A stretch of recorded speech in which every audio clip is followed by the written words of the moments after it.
नमस्कार दोस्तों, मैं जेपी डांडिया आप सभी का आपके अपने YouTube channel dandiya electrical study पर एक बार फिर से स्वागत करता हूं। दोस्तों, आज के इस वीडियो में देखेंगे कि डीसी जनरेटर में हानियां क्या होती हैं, क्षति क्या होती है, लॉसेज क्या होते हैं।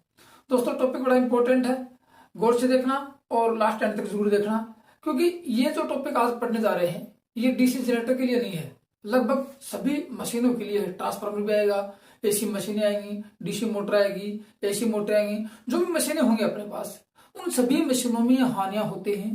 ऐसे मान लो कि ये उन सभी मशीनों के लिए ही पढ़ रहे हैं, उन मशीनों के बारे में ही जानकारी प्राप्त कर रहे हैं। तो पहली मशीन अपने पढ़ रहे हैं डीसी जनरेटर, तो डीसी जनरेटर में ही हानियां पढ़ रहे हैं। तो ये जो हानियां पड़ेंगी ये लगभग सभी मशीनों में होंगी। हाँ, मानते हैं कि ट्रांसफार्मर में एक हानि कम होती है, जो कि घर्षण हानि नहीं होती, कि उसमें घूमने वाला पार्ट नहीं होता है, लेकिन हानियां तो लो हानियां होंगी, कोर हानियां होंगी, वो तो यही होंगी। यही तो इनका सिद्धांत रहेगा, यही इनका फॉर्मूला रहेगा। और ये किस प्रकार होंगी, जो और कितनी होंगी, ये सब सभी मशीनों पर बराबर रहेंगी। तो इसलिए आज एक मशीन की हानि नहीं पड़ेंगे, ऐसे मान लो कि सभी मशीनों की हानियां पड़ रहे हैं, इसलिए टॉपिक इंपॉर्टेंट है। और दोस्तों, इस टॉपिक पे ऊपर परीक्षा में एक क्वेश्चन अवश्य आता है। आप किसी भी प्रकार का पेपर उठा के देखो, किसी भी प्रकार की मशीन की हानि के बारे में, क्षति के बारे में, लॉस के बारे में एक क्वेश्चन अवश्य पूछा गया है। आज उन सभी क्वेश्चनों को पढ़ेंगे, उन सभी कंफ्यूज को दूर करेंगे, सभी कॉन्सेप्ट क्लियर करेंगे और दोस्तों पॉइंट टू पॉइंट करेंगे। नियमित पैटर्न के आधार पर इतने मस्त तरीके से पॉइंट टू पॉइंट अध्ययन करेंगे। और पीछे की वीडियो आप देखते आ रहे हो, मैंने जीरो लेवल से इतनी मस्त तरीके से पढ़ाया आप लोगों को, इतनी मेहनत करवाई है कि यदि जीरो लेवल से कोई भी कैंडिडेट यदि पढ़ना चाहे, यदि अपना सिलेबस पूरा करना चाहे और अच्छी जानकारी प्राप्त करके, अच्छे अध्ययन करके, अच्छी मेहनत करके अपनी सफलता प्राप्त करना चाहिए, तो वीडियो को एक नंबर से शुरू से लेकर लास्ट एंड तक देखिए। आपको कहीं भी किसी प्रकार की कोई समस्या नहीं आएगी। आपके मन में जो क्वेश्चन है, आपके मन में जो शंकाएं हैं, वो सारी शंकाएं धीरे धीरे वीडियो देखते जाओगे दूर होते जाएंगे। आपके मन में एक क्वेश्चन ही नहीं उठेगा कि इस क्वेश्चन का आंसर क्या होगा। फिर भी दोस्तों आपको लगे कि कहीं मुझे समस्या आई है, तो आप कमेंट से जरूर लिखिए कि सर आपकी इस वीडियो को मैंने देखा और यहाँ मुझे समस्या आई है। आपको उस आपके कमेंट्स का सोल्यूशन पक्का किया जाएगा, ठीक है। तो दोस्तों, आज की इस वीडियो में देखेंगे कि मशीनों में हानियां क्या होती है, डीसी आज पढ़ेंगे डीसी जनरेटर में हानियां। तो टॉपिक इंपॉर्टेंट होने के नाते लिखते हैं कि डीसी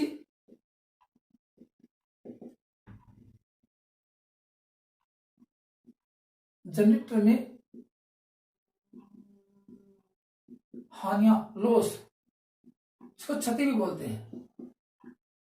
अब देखो, हानि किसे कहते हैं, ये तो आप सब जानते हो कि लाभ और हानि आप लोग पढ़ चुके हो मैथ के अंदर। लाभ क्या होता है, हानि क्या होती है।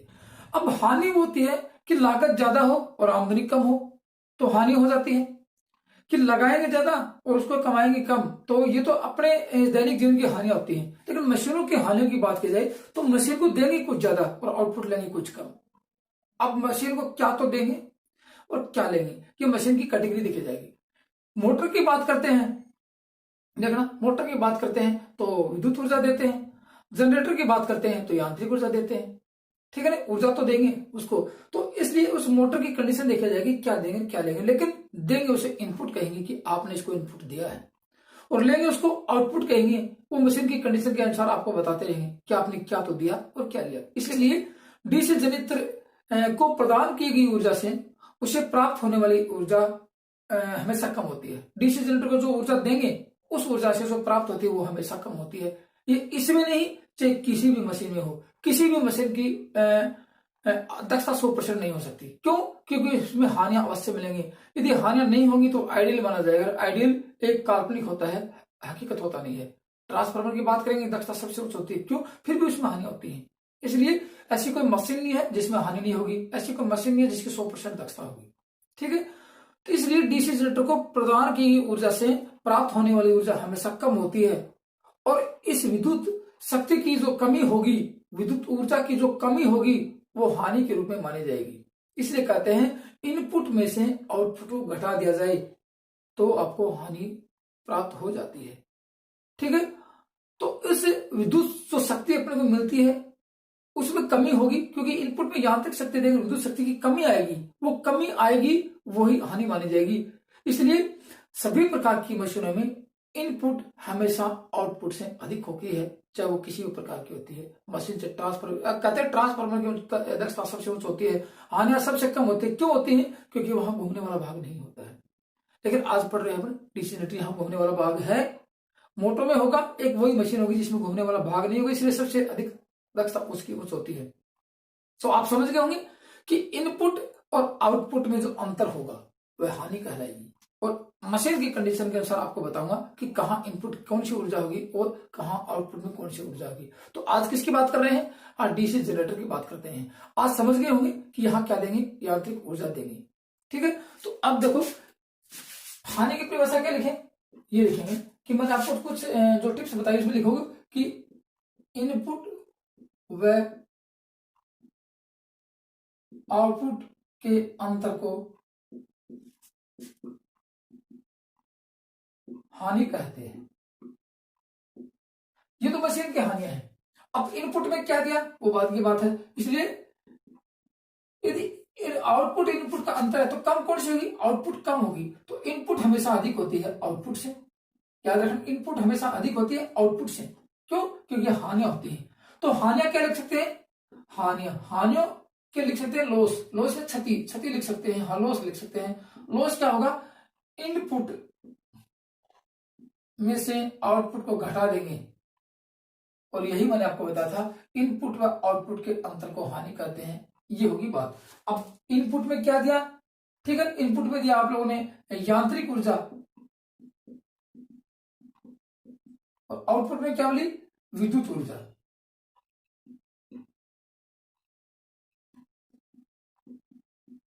ये बन गई। इन दोनों में अंतर होगा। ये तो पूरी 100 की 100 रहेगी, यांत्रिक ऊर्जा देंगे अपने बाहर से, ये कम होगी। यदि इसमें आउटपुट में देखो इनपुट क्या लिखेंगे, अब देखो इनपुट की बात करें, इनपुट बराबर क्या हो जाएगा? देखो यहां से इसको पक्षांतर करें, ठीक है ना, यहां से इसको पक्षांतर करें तो आउटपुट में हानियां जोड़ दी जाए तो लिख सकते हैं आउटपुट प्लस लॉस। यदि इस आउटपुट में हानियां जोड़ दी जाएंगी तो क्या मिल जाएगा? इनपुट मिल जाएगा। और आउटपुट की बात करें, आउटपुट बराबर इनपुट माइनस लॉस। यदि आउटपुट में इनपुट में से लॉस घटाएंगे तो आउटपुट मिल जाएगी, और लॉस आपको पता है ये इन दोनों का अंतर होता है। ठीक है, तो ये तो थी बात है कि आउटपुट और इनपुट की बात, जो हानि की बात होती है। ठीक है, तो हमेशा याद रखना इनपुट व आउटपुट में जो अंतर होगा वो हानि कहलाएगी, और सभी प्रकार की मशीनों में इनपुट का मान आउटपुट से अधिक होगा, याद रखने वाली बात है। एक ये इसकी भी बात है कि ये तो क्या है, हानि है। दक्षता पढ़ेंगे तो भी इस चीज की बात आएगी कि दक्षता क्या होती है। यदि शक्ति उत्पन्न करेंगे, बीएचपी क्या होती है, आईएचपी क्या होती है, वहां भी इनपुट और आउटपुट में अंतर ही होगा। ठीक है, तो आज इन मशीनों में हानियों के प्रकार के बारे में कितनी कितनी हानियां पड़ेगी, कौन कौन से प्रकार होते हैं। तो ये हानियां देखो, सभी प्रकार की मशीनों में 2 हानियां अवश्य होंगी, चाहे वो ट्रांसफार्मर हो, चाहे वो मोटर हो, जनरेटर हो, अल्टरनेटर हो, जो भी होगा 2 हानियां अवश्य मिलेंगी आपको। ठीक है, अब 2 हानियां कौन सी होंगी? एक होगी स्थिर हानि और एक होगी अस्थिर हानि। याद रखने वाली बात है। मैं आपको बताऊंगा, पॉइंट टू पॉइंट बताऊंगा आपको, कि आप ये मत सोचना कि सर आपने ये बताया नहीं, एक पॉइंट छूट गया। नहीं, आपको सारी बातें बताऊंगा, आप धीरे धीरे इनको आराम से लिख लेना रजिस्टर में। नोट्स अवश्य बनाना, नोट्स जब तक नहीं बनाओगे आपको कुछ समझ में नहीं आएगा। ठीक है, तो आज क्या देख रहे हैं कि इन हानियों का प्रकार देखेंगे। लॉस कितने प्रकार के होते हैं सभी प्रकार की मशीनों में। तो शुरू में लॉस क्या मिलेंगे आपको? 2 मिलेंगे। कौन कौन से? एक स्थिर लॉस, कांस्टेंट लॉस होता है, स्थिर हानि बोलते हैं, इसकी स्थिर क्षति बोलते हैं। और दूसरा, अब जो अपना दूसरा होता है वो होता है वेरिएबल लॉस, अस्थिर हानि बोलते हैं, चर हानि बोलते हैं, जिसको अचर हानि बोलते हैं। आपको मैं देखो दिखाता हूँ। देखो ये लॉस क्षति है, इसकी परिभाषा देख लिया आप लोगों ने कि क्या होगी। अब ये लॉस कांस्टेंट लॉस, स्थिर हानि या अचर हानि बोलते हैं, जो बदलने वाली नहीं होती है।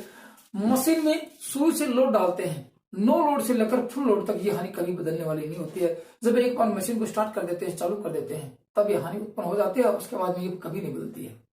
ठीक है, तो वो हानि कौन कौन सी है वो आगे इसके प्रकार देखेंगे तब पढ़ेंगे। लेकिन ये आगे कि यहाँ 2 प्रकार की हानि मिलेंगे आपको हर प्रकार के मशीनों में। एक कांस्टेंट लॉस, स्थिर हानि, और एक होता है वेरिएबल लॉस, जो हानियां बदलती रहती हैं पल पल के अनुसार, लोड के अनुसार या स्पीड के अनुसार या किसी और फ्रिक्शन लॉस, जो भी होगा आपको बदलेंगे। ठीक है, तो ये कौन कौन सी आपको बताऊंगा। तो ये होगी 2 प्रकार की हानि, एक में नहीं सारी मशीनों की यही बात आएगी। ठीक है, तो अब पढ़ते हैं कांस्टेंट लॉस कौन कौन से होते हैं, जो हानियां बदलती नहीं है, उसको कहते हैं आयरन लॉस या कोर लॉस होता है। आयरन लॉस लोह हानि बोलते हैं इसको कहेंगे लोह हानि या क्रोड़ क्षति बोलते हैं। कोर को हिंदी में कोर या क्रोड़ क्षति बोलते हैं। ये होती है क्रोड़ क्षति, कोर लॉस या आयरन लॉस होती है। ये कहाँ होती है? मशीन के लोहे के भाग में होती है, लोहे का पार्ट जहां होता है वहां होती है। अब क्यों होंगी ये पढ़ेंगे कि लोहे तो भाग बॉडी भी है, बॉडी में हानि क्यों नहीं होगी वो भी पढ़ेंगे। ठीक है, लोहे का भाग तो पोल भी होती है डीसी मशीनरी में, पोलों में क्यों नहीं होगी वो भी पढ़ेंगे। ये कैसे उत्पन्न होगी ये इसका सिद्धांत पढ़ेंगे तब आपको समझ में आएगा। आगे पढ़ेंगे सिद्धांत, शुरू में यही पढ़ेंगे, कोई बात नहीं है। तो ये होगी कोर लॉस या आयरन लॉस, इसको कोर लॉस बोलते हैं और आयरन लॉस बोलते हैं। एक होता है मैकेनिकल लॉस, यांत्रिक हानियां होती है। ठीक है, यांत्रिक हानियां होंगी। यांत्रिक हानि, यांत्रिक जो घूमेगा, जो पार्ट घूमेगा वह घूमने वाले भाग के अनुसार भी घूमेगा, कितना घूमेगा, किसके साथ घर्षण करेगा। तो घूमने वाले भाग में विंडोज लॉस होते हैं, वायु घर्षण हानियां, एक तो फ्रिक्शन लॉस घर्षण हानियां, एक वायु लॉस, ये अपने ये होती है वायु घर्षण लॉस। तो ये पढ़ेंगे बाद में मैकेनिकल लॉस। तो ये स्थिर हानियां कितने मिलेंगे आपको, ये 2 मिलेंगे। दोस्तों ये छोटी छोटी बातें बहुत ही इंपॉर्टेंट होती है, परीक्षा में काफी इंपॉर्टेंट होती है। ये आपको कंफ्यूज करने वाली बात होती है कि सर हमने हानियां 2 ही पढ़ी थी, एक तो पढ़ी हमने कॉपर लॉस और एक आयरन लॉस, ये 2 ही पढ़ी। लेकिन नहीं, अच्छी बात नहीं है, आप पॉइंट टू पॉइंट पढ़ो, एक एक प्रत्येक हानि के बारे में देखो। तो आपको ये हानि में कॉन्स्टेंट लॉस 2 हो गए, कोर लॉस और एक मैकेनिकल लॉस। फिर उसके बाद बात करते हैं कि ऐसी हानि जो बदलती रहती है पल के अनुसार। अब क्यों बदलेगी, करंट के अनुसार बदलेगी, लोड के अनुसार बदलेगी, स्पीड के अनुसार बदलेगी, वो कैसे बदलेगी वो बाद की बात है। लेकिन यहाँ मिलेंगे आपको वेरिएबल लॉस, ये 2 प्रकार की मिलेंगी, एक तो आपको कॉपर लॉस मिलेगी, एक स्ट्रे लॉस मिलेगी आपको। ठीक है, ये तो इनके वर्गीकरण धारणा आपको बता रहे, पढ़ेंगे कौन सी, सब पढ़ेंगे, एक एक वर्गीकरण करेंगे, ऐसी बात नहीं है। तो अब यहां से देखो कोर लॉस, कोर लॉस होती है लोहे के भाग में। और लोहे का भाग कहाँ होता है, पोलो में भी लोहा होता है, आर्मेचर में होता है, बॉडी होती है, कहाँ होगी कहाँ नहीं होगी या देखिए आगे। तो इस ये कोर लॉस कितने प्रकार की होगी, एक तो होगी हिस्टेरिसिस लॉस, जिसको सतिल्य हानि बोलते, सतिल्य क्षति बोलते हैं, मैं आपको नाम लिखाऊंगा तब बताऊंगा। ये होगी सतिल्य क्षति, इसको अंग्रेजी में अपने ये हिस्टेरिसिस लॉस होती है और निमी भाषा में सतिल्य होती है। एक होती है एडी करंट लॉस, भंवर धारा हानि होती है, भंवर धारा में फोको धारा हानि होती है, ये भी बताएंगे। तो कॉपर लॉस 2 प्रकार के होते हैं, मैकेनिकल लॉस, विंडोज लॉस होती है और एक फ्रिक्शन लॉस होती है, ये भी पढ़ाएंगे तब बताएंगे। लेकिन उसके बाद कॉपर लॉस की बात करें, ये कॉपर लॉस कहाँ होती है, जहां तांबा प्रयोग किया जाता है वहां कॉपर लॉस होती है। तांबा प्रयोग करेंगे जिसमें धारा प्रवाहित होगी या उत्पन्न हो जाएगी, धारा प्रवाहित कर देंगे, वहां कॉपर लॉस अवश्य उत्पन्न होगी। अब कितनी कितनी होगी ये पढ़ेंगे, आपको मैं इसका वर्गीकरण कराऊंगा तो बताऊंगा। लेकिन कॉपर कहाँ कहाँ देखो, आर्मेचर में वाइंडिंग होती है तो आर्मेचर कॉपर लॉस, फील्ड में वाइंडिंग होती है फील्ड कॉपर लॉस। ठीक है, और उसके बाद एक ब्रूस होते हैं, ब्रूस भी कॉपर लॉस में ही माने जाते हैं, क्योंकि ब्रूस के पीछे पिक्टल होती है वो कॉपर की होती है, तो वो भी कॉपर लॉस के अंदर शामिल की जाती है। तो ये होगी। अब देखो फील्ड भी आप लोगों देखोगे, फील्ड होती है इंटरपोल की होती है, कंपनसेटिंग वाइंडिंग होती है, सीरीज फील्ड होती है, शंट फील्ड होती है। जहां भी आपको जिस प्रकार की मशीन मिलेगी आपको, वहां जो भी वाइंडिंग आपको प्रयोग होगी वहां सबकी हानियां शामिल की जाएंगी। तो फील्ड कॉपर लॉस होती है, इसमें भी सारी फील्ड जोड़ दी जाए तो देखो आर्मेचर अपने फील्ड में शंट फील्ड आती है, सीरीज फील्ड आती है, उसके बाद में कंपनसेटिंग वाइंडिंग की फील्ड आती है और एक इंटरपोल की फील्ड आती है। जहां भी तांबा प्रयोग करेंगे वहां इसका वर्गीकरण करेंगे। तो ये तो थी आपकी हानि। स्टेल लॉस में कॉपर स्टेल लॉस होती है और कोर स्टेल लॉस होती है। अब मैं ये चाहूं कि इन सभी का आपको वर्गीकरण करें, ये मैं आपको नाम बताए हैं, आप इनको नोट्स में जरूर उतार लेना, फिर भी आपको साथ साथ में इनका वर्गीकरण कराता रहूंगा, लिखाता रहूंगा। ठीक है, ये तो इनके नाम थे। अब देखो इनका वर्गीकरण करें, प्रत्येक का एक एक यहां से शुरू करें। पहले करेंगे लॉस, ये आपको मैंने बता दी, इस तरह हानि जो बदलती नहीं, इनके नाम बारे में लिखाऊंगा आपको। फिर यहां से शुरू करें एक एक एक बारे। तो आज यहां से शुरू करते हैं, कॉपर स्टेरिसिस लॉस और एडी करंट लॉस से शुरू करते हैं। ठीक है, तो आप वीडियो को पूरा देखते जाइए और एक एक पॉइंट टू पॉइंट उसका वर्गीकरण करते जाइए, पॉइंट एकदम की 0 लेवल से शुरू करते जाइए। कभी आपको हानि के बारे में कभी कोई समस्या उत्पन्न नहीं होगी, कोई आपके दिमाग में कोई कंफ्यूज नहीं बचेगा, क्योंकि प्रत्येक कॉन्सेप्ट को क्लियर कर रहे हैं अभी। देखो अब आगे हानियां क्या होती है।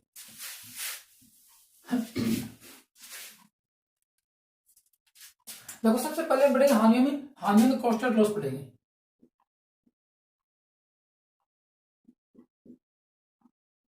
जिसको बोलते हैं स्थिर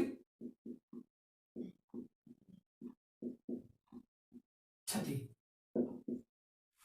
इसके बारे में देखते, देखो स्थिर क्षति क्या होती है, लिख लेना।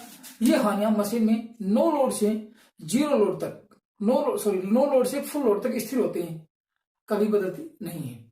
मतलब ये क्या रहेंगी, स्थिर रहेंगी। नो लोड से फुल लोड तक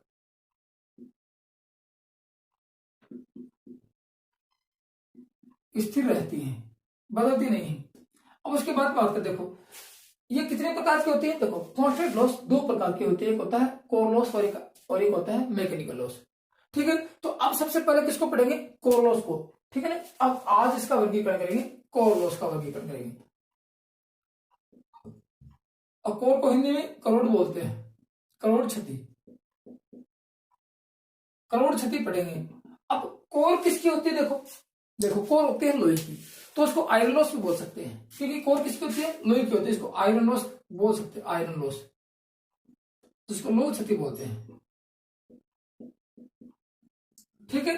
अब लोहे की क्षति में क्या, लोहे में क्या होगा, विद्युत धारा तो प्रवाहित करवाएंगे नहीं। लोहा क्यों प्रयोग करते हैं, चुंबकीय फ्लक्स को चुंबकीय पथ प्रदान करने के लिए या चुंबकीय फ्लक्स का निर्माण करने के लिए। तो चुंबक तो बनेंगे उससे, यदि चुंबक घूमे, यदि लोहा घूमेगा तो चुंबक बनेगा, उस पर बाइंडिंग करेंगे तो चुंबक बनेगा, क्योंकि चुंबकीय फ्लक्स का निर्माण करवाना पड़ेगा। तो क्या कहेंगे, इसको चुंबकीय हानि बोल सकते हैं। किसको, इस कोर क्षति को क्या कह सकते हैं, चुंबकीय क्षति।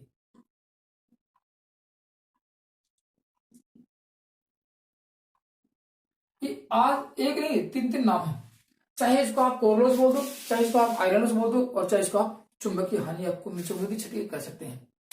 आप देखो ये होंगी कहां, पॉइंट टू पॉइंट पढ़ना, ये होंगी कहां, ये हानियां चलित्र में या मशीन में लोहे के भाग में होंगी। सबसे पहले बात आती है ये होती कहां है, ये हानियां लोहे के कारण होती हैं, लोहा जहां प्रयोग करते हैं उसके कारण होती हैं। तो ये कहां पे, देखो ये लोहे के कारण प्रयोग, ये लोहे के कारण होती है। अब बताऊंगा लोहे के कारण होती है, क्यों होती है लोहे के कारण। एक तो ये इसका सबसे बड़ा पॉइंट आता है कि चुंबकीय हानि कहां होती है, लोहे के भाग में होती है। ठीक है। अब उसके बाद ये हानि कोर में, जैसे कोर कोर कहां कहां होती है, देखो फील्ड में कोर, आर्मेचर में कोर होती है, फील्ड में कोर होती है। तो कहा जहां भी आपको लगे कि कोर है, आर्मेचर में भी कोर तो है, तो इसलिए कहा होंगे ये कोर आर्मेचर में, यह हानि कहां होगी, आर्मेचर में हो सकती है या फील्ड में, फील्ड में होती है। इसका नाम बदल सकते हैं, एसी मशीन में इसको स्टेटर बोल सकते हैं, इसको रोटर बोल सकते हैं। तो ये आर्मेचर डीसी मशीन की बात करें, फील्ड में, अब फील्ड में क्यों नहीं होगी, आर्मेचर में क्यों होती है, वो पढ़ेंगे तब बताएंगे इसका सिद्धांत। मैं आपको छोटी छोटी बातें बता रहा हूं, एक तो बातें होगी। अब देखो ये क्यों होती है, पूछा जाए आर्मेचर में या किसी जनित्र में आयरन लॉस क्यों होती है, ये चुंबकीय फ्लक्स के परिवर्तन के कारण होती है। अब चुंबकीय फ्लक्स का परिवर्तन क्या देखेंगे, ये क्यों होते हैं, ये चुंबकीय फ्लक्स के परिवर्तन के कारण होती है। चुंबकीय फ्लक्स के परिवर्तन के कारण होती है। ये तो थी बात, इनकी बात की थी। लेकिन अब पूछा जाए कि कोर लॉस कितने प्रकार की होती है, तो कोर लॉस देखो, मैं आपको बताया कि कोर लॉस होती है हिस्टैरिसीस लॉस और एडी करंट लॉस। तो अब किसका वर्गीकरण गए, अब करेंगे हिस्टैरिसीस लॉस का। तो चलिए दोस्तों, अब एक यहां से पॉइंट टू पॉइंट वर्गीकरण करते चलेंगे और लास्ट यहां तक पहुंचेंगे। अब कितनी हानियां होती है, कितने इसके वर्गीकरण होते हैं, उनकी बात कर लेते हैं। देखो अब सबसे पहले बात करेंगे तो इससे हिस्टैरिसीस लॉस की बात करेंगे। सबसे पहले किसकी, हिस्टैरिसीस लॉस की।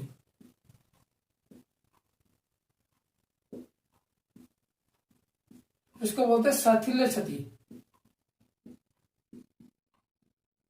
साथिल्य क्षति या हानि, इसकी बात करेंगे। अब देखो सबसे बड़ी बात आ गई, ये होती कहां, देखो हो गया ना, ये कोर या चुंबकीय पदार्थ या तो ये लोहे के पदार्थ में होती है। अब लोहे का पदार्थ देखिए, जहां कोर होती है या आर्मेचर होता है, फील्ड होती है, वहां होती है। अब क्यों होंगी, देखो इसकी छोटी सी परिभाषा बताऊं आपको, छोटी सी परिभाषा। कोर अर्थात लोह चुंबकीय पदार्थ जो भी होगा अपने मशीन में, जो भी पार्ट होगा, उसको बार बार चुंबकित और अनचुंबकित करने में जो विद्युत शक्ति की खपत होती है वह हिस्टैरिसीस लॉस ही कहलाती है। छोटी शॉर्टकट परिभाषा है। अब इसका खुलासा करेंगे, एक एक पॉइंट टू पॉइंट इसको देखेंगे। तो परिभाषा क्या हो सकती है इसकी, कि कोर को या लोहे के या लोहे चुंबकीय पदार्थ को बार बार चुंबकित व अनचुंबकित अर्थात मैग्नेटाइज या डीमैग्नेटाइज करने में जो विद्युत शक्ति की खपत होती है उसे हिस्टैरिसीस लॉस कहते हैं। ये तो थी परिभाषा। अब मशीन में लोहे के कारण होती है तो आपको पता ही है। ठीक है। इस हानि में विद्युत शक्ति की जो खपत होती है वो कहां जाती है, देखो ठीक है ना, इस हानि में विद्युत शक्ति को देखो मैग्नेटाइज करेंगे और डीमैग्नेटाइज करेंगे। जो विद्युत शक्ति की खपत होगी वो खपत जाएगी कहां, वो ऊष्मा ऊर्जा में परिवर्तित हो जाएगी। ठीक है। ऊष्मा ऊर्जा में जब परिवर्तित होगी, हीट के रूप में यदि कन्वर्ट हो जाएगी, तो क्या होगा, मशीन में व्यर्थ की ऊष्मा उत्पन्न होगी, मशीनें गर्म हो जाएगी। इसलिए पूछा जाए मशीनें गर्म क्यों होती हैं, उस हिस्टैरिसीस लॉस के कारण होती है। ठीक है। हिस्टैरिसीस लॉस क्या करती है, लॉस जो विद्युत शक्ति की खपत करती है वो ऊष्मा के रूप में कन्वर्ट हो जाती है। क्योंकि आपको पता है कि ऊर्जा को न तो नष्ट किया जा सकता और न इसको पैदा किया जा सकता है, एक रूप से दूसरे रूप में परिवर्तित किया जा सकता है। इसलिए विद्युत ऊर्जा जो खपत हुई, विद्युत ऊर्जा की जो हानि वो किसमें बदल गई, वो बदल गई आपके हीट ऊष्मा ऊर्जा में बदल गई। तो फिर बात आ गई कि हिस्टैरिसीस। अब देखो सबसे बड़ी बात आती है हिस्टैरिसीस होता क्या है, हिस्टैरिसीस लूप क्या होता है। ठीक है, मैंने आपको बताया था हिस्टैरिसीस क्या होता है, चुंबकत्व का चुंबकन बल से पीछे रहने का गुण हिस्टैरिसीस कहलाता है। ये तो बताया था, चुंबकत्व का चुंबकन बल से पीछे रहने का गुण, और पीछे जो रह जाता है तो उसको कहते हैं अवशिष्ट चुंबकत्व। हिस्टैरिसीस में ही अवशिष्ट चुंबकत्व होता है। ठीक है, तो ये तो बात होगी इनकी कि हिस्टैरिसीस लॉस कहां होती है, ये लोहे के भाग में होती है। चुंबकीय पदार्थ या किसी लोहे के पदार्थ को, लोह चुंबकीय पदार्थ को चुंबकित व अनुचुंबकित करने में जो विद्युत शक्ति की खपत होती है उसे कहता है हिस्टैरिसीस लॉस।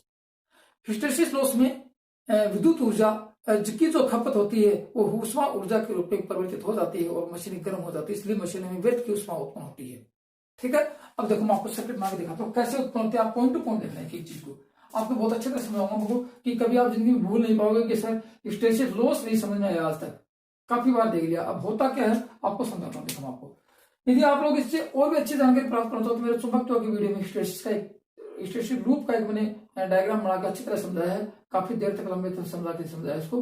तो आप इसको देखो एक बार जाके, आपको समझ में आएगा। फिर भी मैं आपको एक शॉर्टकट तरीके से यहाँ समझाने की पूरी कोशिश करूंगा कि आपको समझ में आ जाए।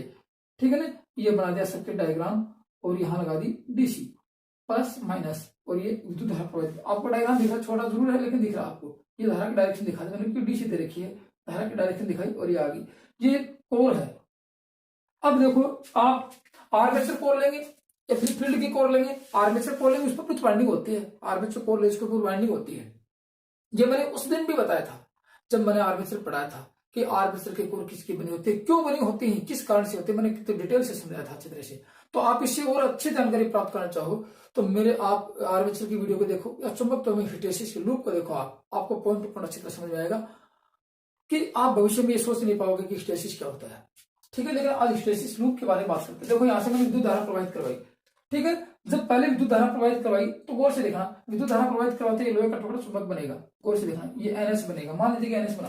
तो विद्युत धारा प्रवाहित करवाई तो क्या लगा, इस लोहे के टुकड़े पर, इस कोर के ऊपर चुंबकन बल लगा जिसको एच से दर्शाते हैं। गौर से देखना, आपको पॉइंट टू पॉइंट बताऊंगा। एच से दर्शाते हैं, एच क्या है, चुंबकन बल है। फिर क्या होगा, ये लोहे का टुकड़ा चुंबक बनेगा, चुंबकत्व ग्रहण करेगा, चुंबकत्व लेगा, उसको चुंबकत्व कहते हैं, बी से दर्शाते हैं, चुंबक के फ्लक्स कहते हैं, बी से दर्शाते हैं। तो कंडीशन आ गई, तीन कंडीशन आएंगे आपके सामने। धारा प्रवाहित करवाएंगे आई, क्या हुआ, एच उत्पन्न हुआ, किसके ऊपर लगा, लोहे की कोर पर लगा। इसने क्या ग्रहण किया, चुंबकन बल है ये, चुंबकन बल से चुंबकत्व ग्रहण किया और बी ग्रहण कर लिया इसने। तो तीन बातें आ गई। अब तीनों बातों को गौर से देखना, आपको एक पॉइंट टू पॉइंट बताऊंगा आपको। देखो यहां से देखो,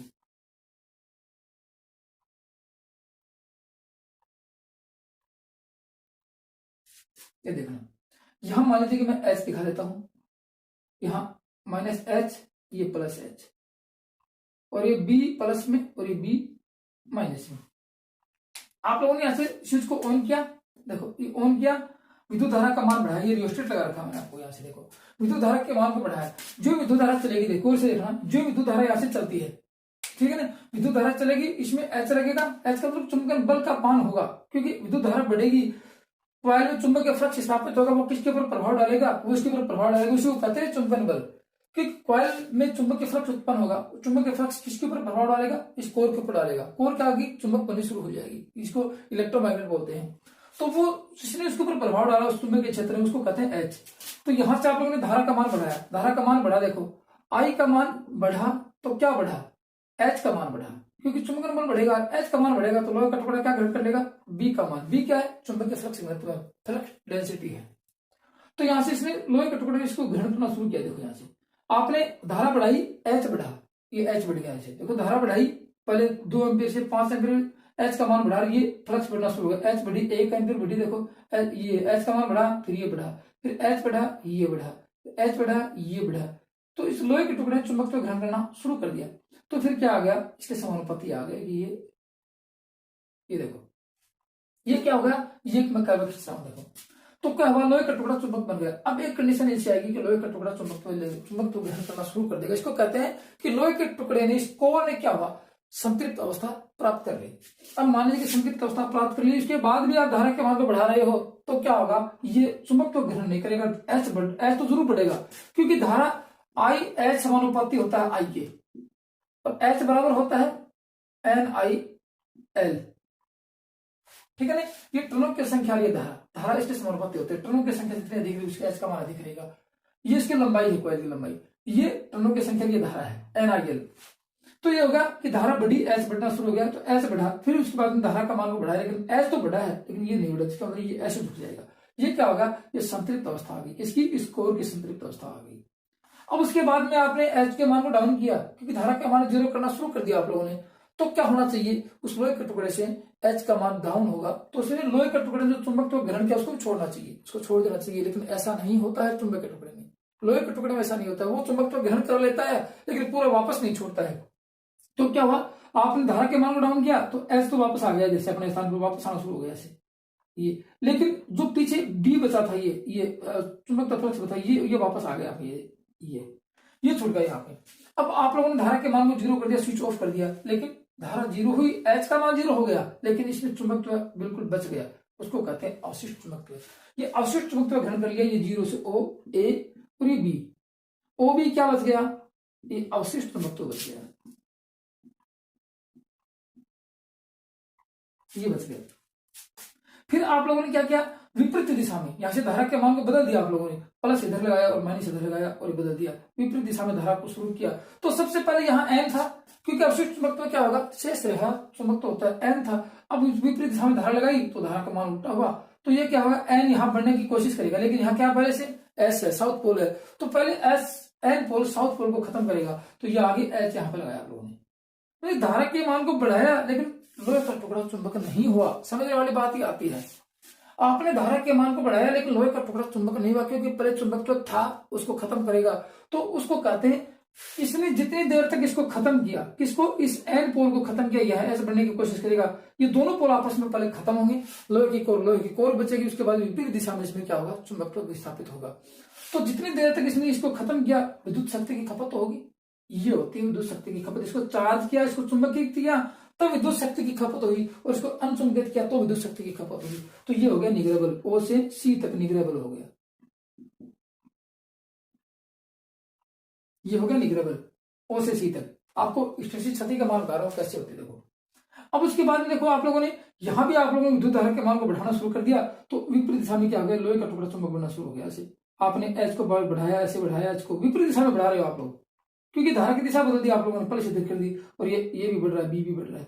तो विपरीत समय क्या होगा, यहाँ एस बढ़ना शुरू हो जाएगा, यहाँ एन बढ़ना शुरू हो जाएगा, ये यहाँ पे आके देखो ऐसे हो जाएगा, ये यहाँ पे आगे, तो ये बी नीचे ने विपरीत दिशा में, बी का मान विपरीत दिशा में, पोलों की संख्या बढ़नी शुरू होगी, पोलों की ताकत बढ़नी शुरू होगी, यहाँ पे आ गए।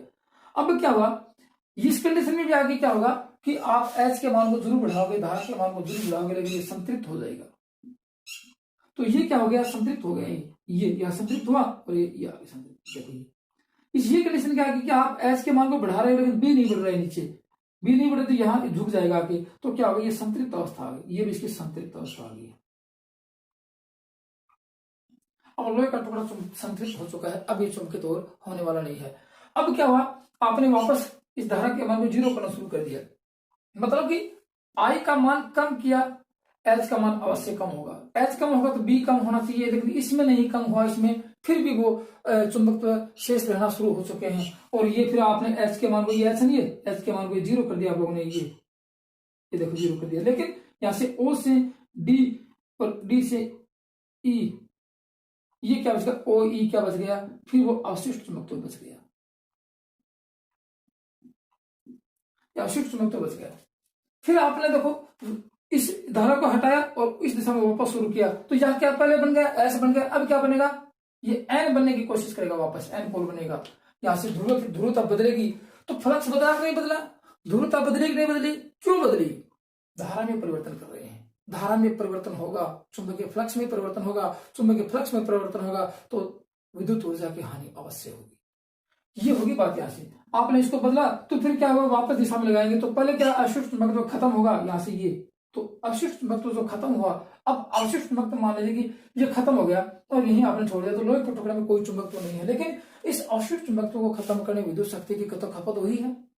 इसको चुंबकित किया तब विद्युत शक्ति की खपत हुई थी, अब इसको अनुचुंबकित कर दिया तो विद्युत शक्ति की खपत हो रही है, और वापस दिशा में फिर धारा बढ़ाओगे तो ये वापस इसी कंडीशन में आ जाएगा, वापस यहाँ पे। तो ये बन गया आपका hysteresis loop, A B C D, देखो A B C D E F, ये क्या बन गया, हिस्टैरिसीस ग्रुप बन गया। तो यहां से देखो ये जो पॉइंट है ओ से सी तक ये क्या है, ये निग्रेबल, ओ से बी तक, ओ से ई तक क्या है, ये अवशिष्ट चुंबकत्व, ओ से एफ तक क्या है, निग्रेबल है।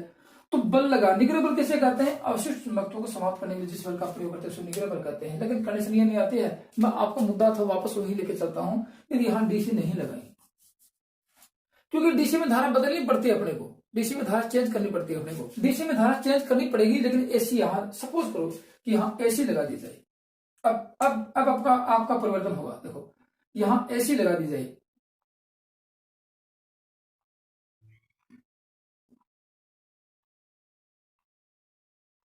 एसी लगाई आप लोगों ने, और ये लगाया रियोस्टेट, धारा के मान को उठाना शुरू कर दिया। अब आपको पता है एसी कैसी होगी,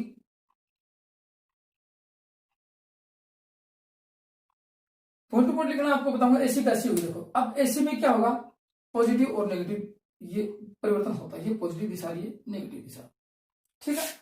अब ये पॉजिटिव दिशा, नेगेटिव दिशा, लेकिन अब देखो आगे की बात करते हैं। अब क्या आप लोगों ने एसी लगा दी, एसी की क्या है, एसी परिवर्तनशील होती है, उसकी पोलैरिटी बदलती रहती है समय के अनुसार। तो एसी में क्या होता है, समय के अनुसार एसी का मान एवं प्रवाह दिशा, मान एवं प्रवाह दिशा समय के अनुसार बदलता रहता है, जिसको एसी कहते हैं। और एक सेकंड में इतने चक्र पूरे कर लेता है, उसको फ्रीक्वेंसी कहते हैं। तो एसी में क्या होती है, फ्रीक्वेंसी होती है। फ्रीक्वेंसी क्या होती है, उसकी पोलैरिटी और उसका मान बदलता रहता है एक साइकिल में।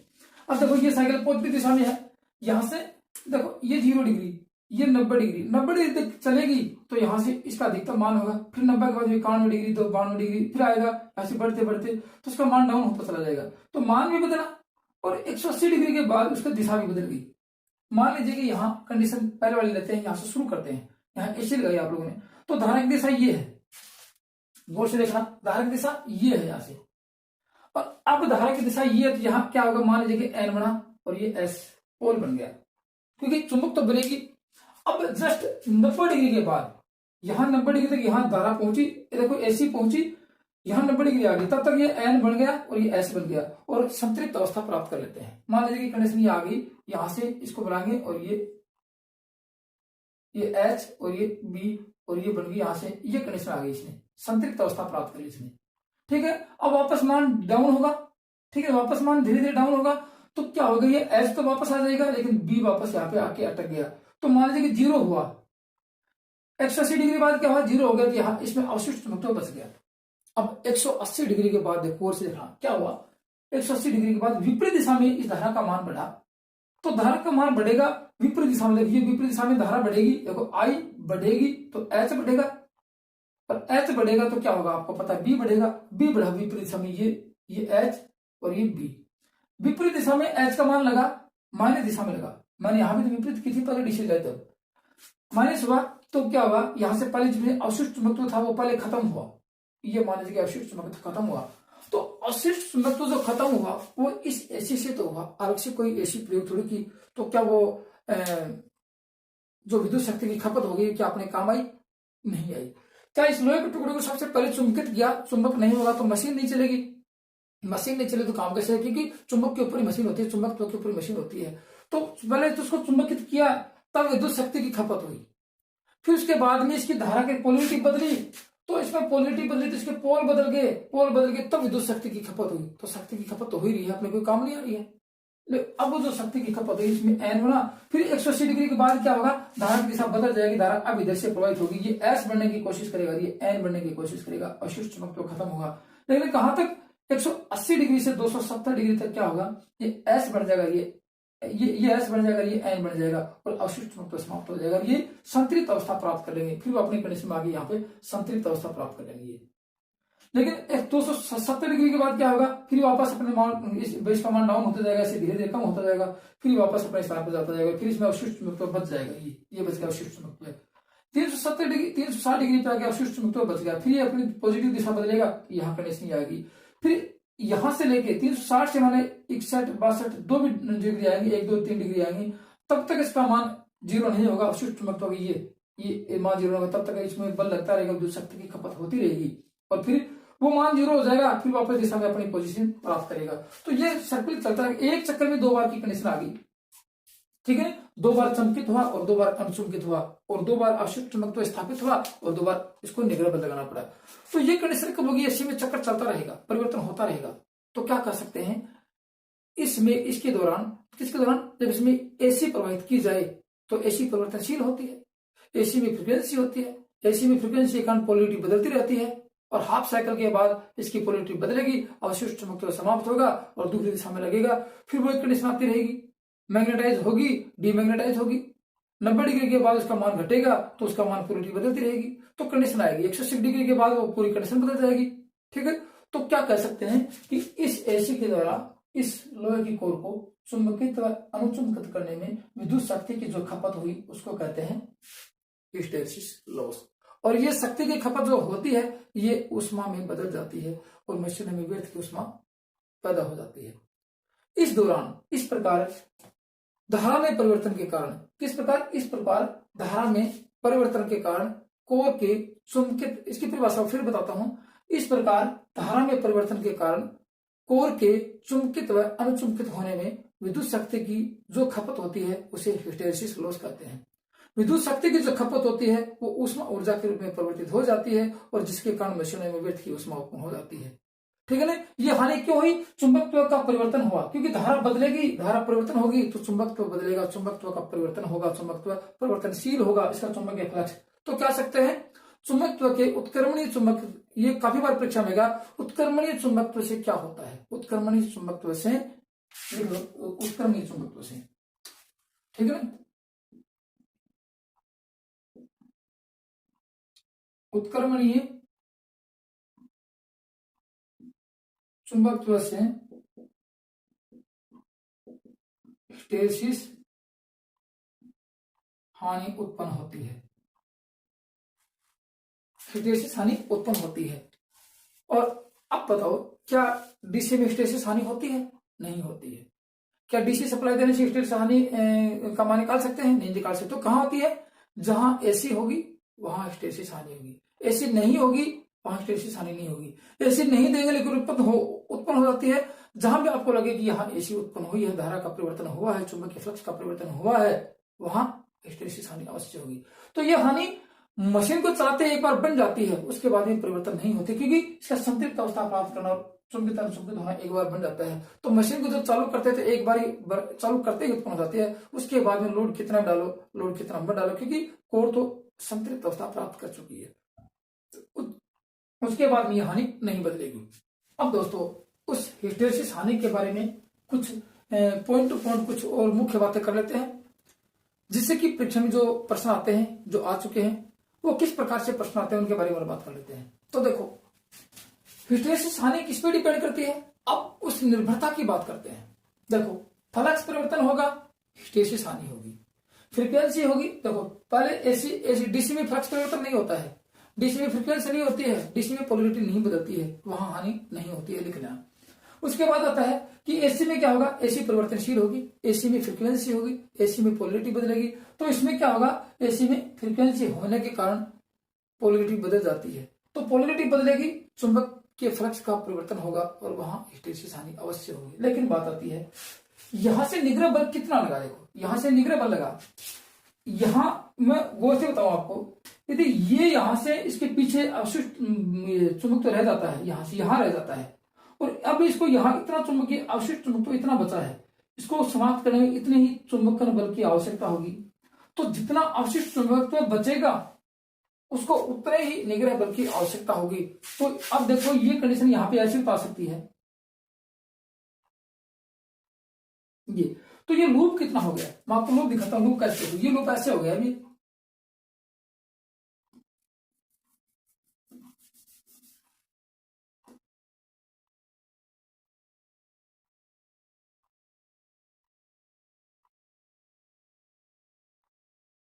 एक लूप तो ये हो गया। अब इस लूप का क्षेत्रफल देखो कितना है, ये क्षेत्रफल क्यों बढ़ा? क्योंकि जितना अवशिष्ट चुंबकत्व तो बढ़ेगा उसके ऊपर डिपेंड करती है। एक आपको लूप का क्षेत्रफल ये दिखाता हूं, लूप का क्षेत्रफल देखना आप, फिर आप गौर से देखना कि किसमें हिस्टैरिसीस हानि ज्यादा होगी, मेरे को बताना।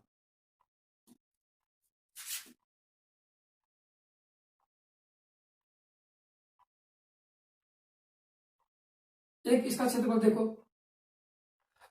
ये देखो एक एक तो लूप ये है, एक लूप ये है, ये यहां वही है, बस आपको बताता हूं। देखो ये कंडीशन यहाँ पे है और ये कंडीशन यहाँ पे है।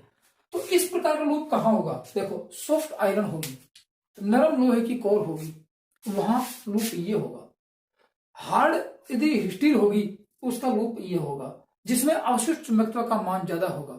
इसका मतलब कि परीक्षा में काफी बार आ गया, यदि हिस्टैरिसीस लूप का क्षेत्रफल अधिक है तो किसके कारण अधिक है? अवशिष्ट चुंबकत्व जितना अधिक होगा उतना हिस्टैरिसीस लूप बढ़ेगा। पॉइंट टू पॉइंट बात समझना। अवशिष्ट चुंबकत्व जितना अधिक बचा यहां से, उसका लूप का क्षेत्रफल बढ़ेगा। तो लूप का हिस्टैरिसीस लूप का क्षेत्रफल किसके कारण बढ़ता है? अवशिष्ट चुंबकत्व के मान के कारण बढ़ता है। तो इसलिए लिख लो कि हिस्टैरिसीस लूप का क्षेत्रफल अवशिष्ट चुंबकत्व के मान पर निर्भर करता है। एक बात आ गई। हिस्टैरिसीस लूप का क्षेत्रफल एक दूसरा आता है कि अवशिष्ट चुंबकत्व किसमें अधिक बचेगा, वो पदार्थ की प्रकृति देखी जाएगी। यदि हार्ड स्टील है, ठीक है ना, हार्ड स्टील है तो लूप ये है, और सॉफ्ट आयरन है तो लूप ये है। इसलिए लूप का क्षेत्रफल कम से कम होगा। इसलिए कहते हैं हिस्टैरिसीस हानि का मान हिस्टैरिसीस लूप के क्षेत्रफल पर निर्भर करता है। हिस्टैरिसीस लूप का क्षेत्रफल अवशिष्ट चुंबकत्व के मान पर निर्भर करता है। अवशिष्ट चुंबकत्व का मान जहां अधिक होता है वहां हिस्टैरिसीस हानि का मान अधिक होता है। गौर से लिखते चले जाना, ठीक है। तो क्या लिखोगे? हिस्टैरिसीस हानि का मान हिस्टैरिसीस लूप के ऊपर निर्भर करता है। हिस्टैरिसीस लूप जितना अधिक होगा, हिस्टैरिसीस लूप का क्षेत्रफल जितना अधिक होगा उतनी हिस्टैरिसीस हानि का मान अधिक होगा। और हिस्टैरिसीस लूप का क्षेत्रफल किसके ऊपर निर्भर करता है? अवशिष्ट चुंबकत्व के मान पर निर्भर करता है। और अवशिष्ट चुंबकत्व किस पर निर्भर करता है? पदार्थ की प्रकृति पर निर्भर करता है। तो कह सकते हैं कि हिस्टैरिसीस हानि पदार्थ की प्रकृति पर डिपेंड करती है, ठीक है। हिस्टैरिसीस हानि पदार्थ की प्रकृति पर निर्भर करती है। सबसे कम किस में होगी? सॉफ्ट आयरन, नरम लोहे में सबसे कम हिस्टैरिसीस हानि होती है, क्योंकि अवशिष्ट चुंबकत्व का मान कम होता है। और हार्ड लोहे में, हार्ड स्टील में, फौलाद की छड़ में, एल्यूमिनियम में हिस्टैरिसीस हानि का मान सबसे अधिक होता है, वहां हिस्टैरिसीस लूप का क्षेत्रफल रखा जाता है। तो क्या होगा? ये किसी प्रकृति पर डिपेंड होगी, ठीक है। ये तो थी बात इसकी। अब देखो धारा का परिवर्तन होगा, फ्लक्स का परिवर्तन होगा, हिस्टैरिसीस हानि अवश्य होगी। अब कोर देखो, लोहा कहां प्रयोग करते हैं? पोलो में लोहा प्रयोग करते हैं। तो पोलो में वाइंडिंग होती है, उसमें डीसी प्रदान करते हैं, वहां हिस्टैरिसीस हानि नहीं होगी। पोल लोहे के हैं, वाइंडिंग है, लेकिन वहां प्रदान किया गया डीसी की।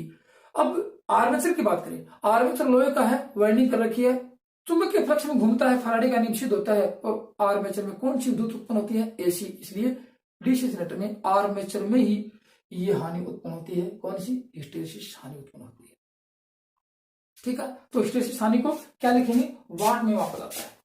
हिस्टैरिसीस हानि को वाट में मापा जाता है, लिख लो। ये एक हानि होती है वाट में, इसको वाट में मापते हैं। इसे WH से प्रदर्शित दर्शाते हैं।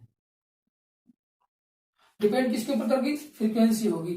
WH बराबर लिख लो इसका सूत्र, WH बराबर ये पदार्थ का हिस्टैरिसीस गुणांक है। इसको KH भी लिख सकते हैं, मैं आपको बताऊंगा। B मैक्सिमम की घात 1.6 F, और ये V वाट प्रति क्यूबिक, ये हो सकते, इसको वाट में होता है, ये वाट ये होता है। ये इसका फॉर्मूला है। अब इसको समझाता, देखो V क्या है? पदार्थ का आयतन है, क्या देखना। F क्या है? फ्रीक्वेंसी है। देखो ये B मैक्सिमम क्या है? B है चुंबकीय फ्लक्स घनत्व है। अधिकतम चुंबकीय फ्लक्स घनत्व जितना रहेगा उस चुंबकीय पदार्थ में, वो ये 1.6 क्या है? ये इसका मान रखा जाता है 1.5 से 2.7 तक रखा जाता है इसका मान, 2.5 तक, 1.5 से 2.5 तक, एवरेज में 1.6 रखते हैं। हिस्टैरिसीस गुणांक देखो ये है, इसको KH से दर्शाते हैं, यहां लिख सकते हैं WH बराबर KH, हिस्टैरिसीस गुणांक KH, B की घात 1.6 मैक्सिमम F V वाट। तो ये फ्रीक्वेंसी पर डिपेंड करती, पदार्थ के आयतन पर, वॉल्यूम, पदार्थ के आयतन, फ्रीक्वेंसी और अधिकतम चुंबकीय फ्लक्स घनत्व और हिस्टैरिसीस गुणांक। अब हिस्टैरिसीस गुणांक जितना कम होगा, सबसे बड़ी बात आती है, हिस्टैरिसीस गुणांक का मान जितना कम होगा उतनी हिस्टैरिसीस हानि का मान कम होगा, और हिस्टैरिसीस गुणांक का मान जितना अधिक होगा वो उतनी हिस्टैरिसीस हानि का मान अधिक होगा। एक तो ये थी। एक होता है फ्रीक्वेंसी का मान जितना अधिक होगा उतना फ्लक्स परिवर्तन का मान अधिक होगा, और फ्लक्स परिवर्तन का मान जितना अधिक होगा उतनी हिस्टैरिसीस हानि का मान अधिक होगा। तो बातें आगे। तीसरी बात देखो, ये KH क्या है? ये हिस्टैरिसीस गुणांक है, ये पदार्थ की प्रकृति पर निर्भर करता है। ये नीटा लिख लो या फिर के एच का मान लिख लो, दोनों एक ही है। ये क्या है, ये हिस्टेरिसिस गुणांक है। हिस्टेरिसिस गुणांक पदार्थ की प्रकृति पर निर्भर करता है, ठीक है। और हिस्टेरिसिस गुणांक का मान कम से कम रखिए, कम से कम हो, उसके लिए क्या करेंगे, लोहे के पदार्थ में सिलिकॉन की मात्रा मिला देंगे। याद रखना बात, 3.8 से 4.6 तक सिलिकॉन मिलाते हैं। कितने परसेंट मिलाते हैं, लोहे के पदार्थ में यदि हिस्टेरिसिस गुणांक का मान कम से कम रखना है, हिस्टेरिसिस हानि का मान कम से कम रखना है, तो लोहे में सिलिकॉन की मात्रा मिला देंगे। सिलिकॉन मिलाएंगे कितना, औसत में 4% मिलाते हैं। वैसे देखा 3.8 से 4.6 तक मिलाते हैं, ठीक है। लिख लेना बात, 3.8 से 4.6 तक मिलाते हैं, औसत में 4% सिलिकॉन मिला देते हैं। तो हिस्टेरिसिस गुणांक का मान कम हो जाता है, इसलिए कहते हैं सिलिकॉन का हिस्टेरिसिस गुणांक कितना होता है, 0.001 के करीब होता है, 0.0001 ये होता है। इसका मतलब कि हिस्टेरिसिस गुणांक का मान जितना कम होगा वहां हिस्टेरिसिस हानि का मान खत्म हो गया। इसलिए कहते हैं आर्मेचर की कोर किसकी बनाई जाती है, ट्रांसफार्मर की कोर किसकी बनाई जाती है, स्टेटर की कोर किसकी बनाई जाती है, कहते हैं सिलिकॉन स्टील की बनाई जाती है। लोहे में सिलिकॉन मिलाया, उसका नाम बदल दिया, क्या बदल दिया, सिलिकॉन स्टील। कितनी मिलाई सिलिकॉन की मात्रा, 4%, इसलिए कहते हैं सिलिकॉन स्टील की बनाई जाती है। क्यों, क्योंकि हिस्टेरिसिस हानि का मान कम से कम हो। हिस्टेरिसिस हानि के मान को कम करने के लिए डीसी जनरेटर में आर्मेचर के कोर सिलिकॉन स्टील के बनाए जाते हैं। अब लेमिनेटेड क्यों बनाते हैं, वो अगली हानि पढ़ेंगे तब बताएंगे। तो ये आपका मुद्दा एक सफल हो गया, समझ में आ गया। दोस्तों मुझे आशा है कि आपका ये हिस्टेरिसिस हानि का समझ में आ गया होगा, किसी प्रकार का कोई कंफ्यूजन है, फिर भी आपको यदि किसी प्रकार की शंका हो तो मुझे कमेंट्स में जरूर बताना। तो ये देखते दोस्तों, आज एक हानि आपकी हिस्टेरिसिस हानि, थोड़ा टॉपिक लंबा जरूर हो गया, लेकिन आपको पॉइंट टू पॉइंट मैंने समझाया, ठीक है। तो अब क्या पढ़ेंगे, एडी करंट लॉस, ये अगली वीडियो में देखेंगे। आज की वीडियो में दोस्तों सिर्फ इतना ही है, वीडियो कुछ लंबा हो गया, कोई बड़ी बात नहीं है। आगे मतलब कि ये एडी करंट लॉस पढ़ेंगे, तो कल कर देंगे अगली वीडियो में ये कांस्टेंट लॉस पूरी कर देंगे, ठीक है। तो वीडियो पसंद आए तो लाइक जरूर करना और शेयर करना। जो दोस्त पहली बार वीडियो को देख रहे हैं वो इलेक्ट्रिशियन थ्योरी का नियमित पैटर्न के आधार पर कंप्लीट सिलेबस का अध्ययन करने के लिए डांडिया इलेक्ट्रिकल स्टडी चैनल को सब्सक्राइब जरूर कर लें। थैंक यू, धन्यवाद दोस्तों।